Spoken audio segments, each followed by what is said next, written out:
Olá, vamos buscar um pouco de paz para hoje? A palavra de hoje está no livro de 2 Crônicas, capítulo 34, versículo 15, e diz assim: Ilquias disse ao secretário do rei Safã: Veja o que eu encontrei no templo. Esse é o livro da lei. E Ilquias entregou a Safã o livro. Isso mesmo, perderam o livro de Deus dentro da igreja. Não é um absurdo? Mas isso aconteceu diversas vezes com o povo de Deus.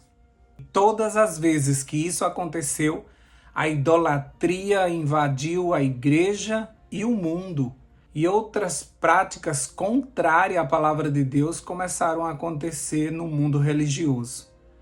Quando uma igreja perde o livro de Deus, os cultos viram show, os pastores se tornam popstar, influencers, os hinos viram músicas, as manifestações do Espírito derrubam pessoas ou as fazem ficar rodopiando. O dinheiro se torna o tema principal dessas reuniões. A moda reina. As verdades são trocadas por mentiras, por campanhas, por tradições humanas e o povo aceita. Muitos são enganados por falta de conhecimento, pois perderam a Bíblia dentro da igreja. Como diz em Oséias, capítulo 4, versículo 6, o meu povo está sendo destruído, pois lhe falta o conhecimento, que é a palavra de Deus. Pelo fato de vocês, sacerdotes, rejeitarem o conhecimento, a palavra de Deus, também eu os rejeitarei para que não sejam mais sacerdotes diante de mim, visto que se esqueceram da lei de Deus. Também eu me esquecerei dos seus filhos. Isso é grave. Nós não podemos tirar a palavra de Deus da casa de Deus, mas muitas vezes é isso que tem acontecido. Nós temos observado que muitas igrejas têm sido dirigidas por tradições humanas, por fábulas, por projetos, por campanhas, que muitas vezes não está na palavra de Deus, mas também o povo não está com a palavra de Deus. Então eles não sabem nem diferenciar o que está acontecendo. Não sabe nem dizer se isso é certo ou errado, porque não estão consultando a palavra de Deus. O rei Josias assumiu o reinado e uma das primeiras iniciativas que ele teve foi de reformar o templo. E nesta reforma foi achado o livro de Deus, como diz o versículo de hoje. A Torá, o livro da lei, a Bíblia da época. Ao lerem o livro para o rei, ele ficou impressionado porque os seus pais e a geração atual não estavam andando de acordo com o que estava na palavra de Deus. E ele rasga as suas vestes e ele cai, se prostra diante do Senhor e ele ora ao Senhor pedindo que o Senhor use de misericórdia, porque eles não sabiam sobre aquele livro. E imediatamente ele pede para que se consulte um profeta, para que o profeta lhes diga o que eles deveriam fazer. E eles saem à procura de um profeta, acham a profetisa Uda, e ali eles consultam ela, e ela diz: de fato, Deus está irado com vocês, por isso que o povo de Israel está passando por tantas dificuldades. Queridos, olha para essa terra. Por que nós estamos passando por tantos problemas? Por que tantas pragas? Por que tantas guerras? Por que tantas doenças? Por que tanta discórdia? Por que tanta coisa errada? Porque nós perdemos a Bíblia. Nós perdemos a Bíblia, nós perdemos o livro de Deus. Cada um está fazendo o que acha melhor. Cada um está indo segundo o seu coração. O rei Josias orou e, orientado por Deus, ele fez uma grande reforma em Israel. Ele destruiu os altares dos ídolos, restabeleceu a Páscoa, que há muito tempo não se comemorava, e era uma das ordenanças desse livro, que de geração em geração deveriam comemorar a Páscoa em sinal de libertação do povo de Israel do Egito, mas também da certeza de que viria o Messias. Estava tudo errado. A casa de Deus estava destruída, existiam ídolos dentro da casa do Senhor. Israel estava vivendo uma bagunça espiritual e estavam sendo perseguidos por seus inimigos. E Deus prometeu que no reinado de Josias ele não ia destruir Israel, mas em seguida sim, mas não iria fazer no reinado de Josias, porque Deus tinha visto o seu arrependimento quando ele rasgou as suas vestes, e Deus ouviu a sua oração de arrependimento. E Deus prometeu que não ia acontecer isso em seu reinado. A Bíblia também se perdeu ao longo da história. Martinho Lutero também achou a Bíblia numa biblioteca. Ele achou uma cópia da Bíblia e ele começou a estudar a Bíblia. E ele desejou ter um livro daquele. Ele ficou encantado porque ele conhecia apenas porções da Bíblia. Mas agora ele estava diante do livro completo. No livro Grande Conflito, na página 57, um dia, enquanto examinava os livros da biblioteca da universidade, Lutero descobriu uma Bíblia latina, livro que nunca vira antes. Tinha ouvido porções do Evangelhos e epístolas e supunha que isso fosse a Bíblia toda. Agora, pela primeira vez, ele olhava para o todo da palavra de Deus. Com reverência e admiração, folheava as páginas sagradas e lia por si mesmo as palavras de vida, detendo-se a fim de exclamar: "Oh, se Deus me concedesse possuir tal livro!" Anjos estavam a seu lado, raios da luz divina revelavam tesouros da verdade à sua compreensão. Profunda convicção de seu estado pecaminoso apoderou-se dele como nunca antes. Furtando-se ao sono e cedendo o mesmo tempo empregado em suas escassas refeições, ele deleitava-se no estudo da palavra de Deus. Acharam uma Bíblia acorrentada à parede do convento e a ela muitas vezes recorria. Martinho Lutero encontrou a palavra de Deus que estava perdida dentro da igreja. E ele começou a ler e foi entendendo como a sua igreja estava distante do que estava contido nas Santas Escrituras. Como a igreja dele trocou a palavra de Deus pelas tradições humanas. E por isso tanta coisa errada entrou dentro da igreja. E ele tentou ajudar a sua igreja. Ele tentou ensinar a sua igreja o caminho correto segundo a palavra de Deus. E ele tentou fazer uma reforma espiritual naquela igreja. E ele foi expulso daquela igreja. E aí nós conhecemos a sua reforma hoje como uma reforma protestante, porque ele traduziu a palavra de Deus e ele fez com que essa palavra chegasse a diversas pessoas. E dali em diante foram se abrindo igrejas por não concordarem com a igreja primitiva que havia se desvirtuado do correto por estar longe da palavra de Deus. E aí várias igrejas foram abertas tendo como a palavra de Deus a base. Mas essas igrejas hoje também se corromperam e deixaram a Bíblia de lado. E muitas vezes em seus cultos nós escutamos historinhas, nós escutamos músicas que têm um apelo emocional muito grande e pouco se ouve a palavra de Deus.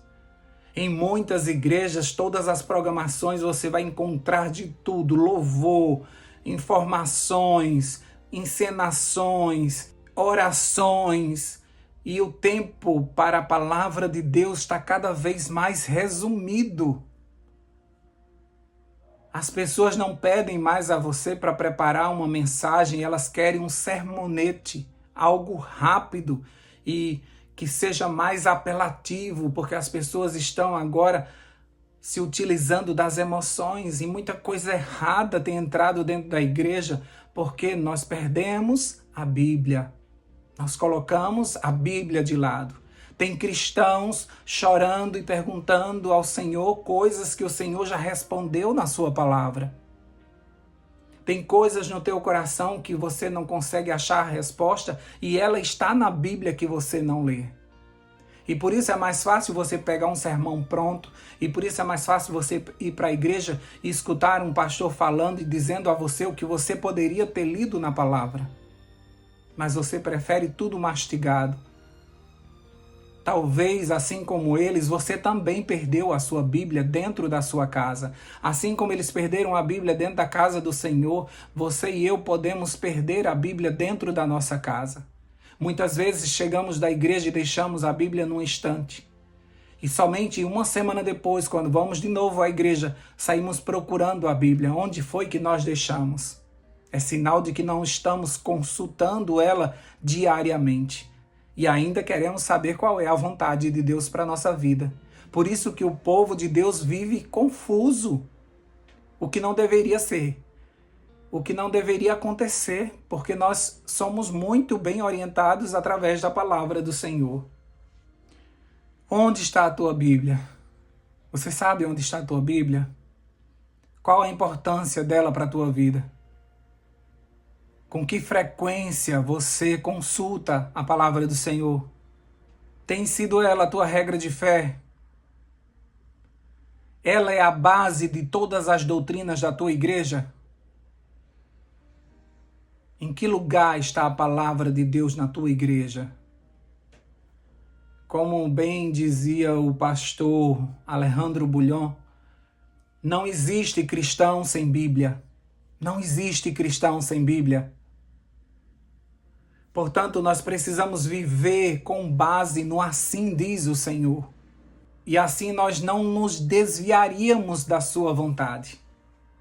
O problema é que nos falta a palavra. Nós não sabemos qual é a vontade de Deus porque nós não consultamos a sua palavra. Nós estamos esperando alguém ler para a gente, alguém estudar para a gente, alguém transformar a palavra de Deus num vídeo para a gente assistir, numa pregação para que a gente aprenda alguma coisa. Você precisa consultar a palavra de Deus, senão você vai ser enganado nesses últimos dias. Porque, se possível, o inimigo vai enganar até os escolhidos. Porque muitos de nós não estamos estudando a palavra de Deus. Não estamos pedindo ao Espírito Santo esclarecimento sobre cada versículo para que a gente entenda e para que a gente transmita isso para outras pessoas também. Por isso que o povo vive confuso, não sabe o que está acontecendo, não sabe onde estão na história, não sabe onde estão na profecia, não sabem de nada, porque não consultam o manual, não consultam a palavra de Deus. Queridos, em nome de Jesus, volta para a Bíblia. Procura uma igreja que tenha como base a Bíblia. Estuda a Bíblia. Se você não sabe, pede ajuda a alguém. Você tem o Espírito Santo à tua disposição, o autor, aquele que escreveu a Bíblia. Ele pode te dizer por que aquele versículo está ali, o que é que ele significa, qual a importância dele para a tua vida, o que você deve fazer. Ele vai sempre te levar para a palavra de Deus, porque ele precisa que você absorva essa palavra o máximo que você puder, porque um dia essa palavra vai ser tirada da nossa mão. Mas o que a gente colocou dela aqui, ninguém pode tirar. E o Espírito Santo nos fará lembrar de tudo que nós estudamos. Então, o que nós estamos vivendo aqui na Terra se chama tempo de graça.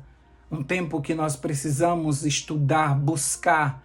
Porque quando tudo isso for tirado de nós, porque até mesmo as pregações que estão na internet, elas vão ser tiradas. E quando elas forem tiradas, elas precisam estar armazenadas na tua mente. Porque você vai usar disso para evangelizar e para se manter no caminho. Aproveita esse tempo para estudar a palavra de Deus, porque vai chegar um tempo que você vai desejar uma Bíblia e não vai ter. Que Deus nos abençoe, que Deus use de misericórdia conosco, que o Senhor nos dê a paz de encontrar na sua palavra a sua santa, boa e agradável vontade. Vamos orar por isso? Deus querido, nós precisamos estudar mais a tua palavra. Muitas são as pessoas que estão distorcendo a tua palavra e porque a gente não conhece, a gente acredita em toda pregação, em toda mensagem que nós assistimos na internet. Muitas vezes, como o diabo distorceu a tua palavra no jardim do Éden, como o diabo distorceu a tua palavra no deserto diante de Jesus, ele ainda tem feito isso hoje, tem distorcido a tua palavra, e como o teu povo perdeu a palavra, eles muitas vezes não sabem distinguir o que é verdade e o que não é. E muitas vezes eles acreditam nesses ventos de doutrina que levam eles de um lado para outro, nessas tradições humanas que muitas vezes eles fazem e não sabem por que estão fazendo, porque é costume, porque a minha avó já fazia, porque a minha mãe já fazia. Oh Deus, leva o teu povo à tua palavra, leva o teu povo a ser guiado pelo assim diz o Senhor.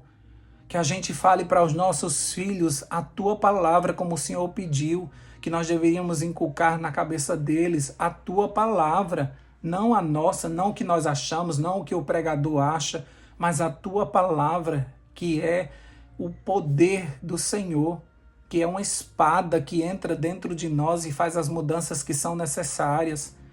A tua palavra é poderosa, assim como a tua presença. A tua palavra precisa modificar vidas, Pai. E nós te pedimos, ajuda-nos a acharmos a nossa Bíblia na igreja, em casa, e voltarmos a sermos conhecidos como o povo da Bíblia. Nós queremos essa referência, aqueles que têm como base a palavra do Senhor. Ajuda-nos a guardar essa palavra no nosso coração para que a gente não peque contra Ti. Não retires de nós, Senhor Deus, esse direito de podermos folhear a Tua palavra, de saber qual é a Tua vontade, enquanto nós não fixarmos ela no coração. Como o Senhor disse lá em Ezequiel, que imprimiria essa palavra no nosso coração para que ninguém nos roube ela e para que a gente não perca ela na igreja, em casa ou em qualquer lugar que nós formos. Ajuda o teu povo a se voltar para a tua palavra, Senhor Deus. Essa é a minha oração hoje, em nome de Jesus. Amém, amém e amém. Paz para hoje é o que eu desejo para você.